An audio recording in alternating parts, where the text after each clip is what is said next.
کبیر والا کی نواحی علاقے کوہی والا کی مرکزی جامع مسجد میں تحفیظ ترجمات القرآن کی افتتاحی تقریب منعقد ہوئی، جس میں طلبہ، طلباء اور اہل علاقہ نے شرکت کی۔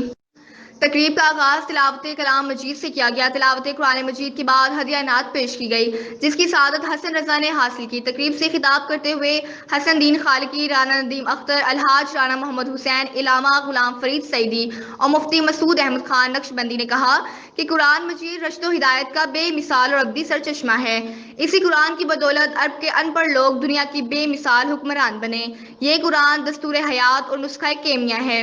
یہ قرآن اللہ تعالیٰ کی مضبوط رسی ہے، جسے مضبوطی سے پکڑنے کا حکم اللہ تعالیٰ نے دیا ہے۔ قرآن مجید عربی زبان میں نازل ہوا، لہٰذا ہمارے لیے ضروری ہے کہ ہم قرآن مجید کے ترجمہ کو یاد کریں اور اسے سیکھیں تاکہ ہم اپنی زندگی قانون الہی کے مطابق گزار سکیں۔ تقریب کے اختتام پر ملک کی سلامتی کے لیے خصوصی دعا بھی کی گئی۔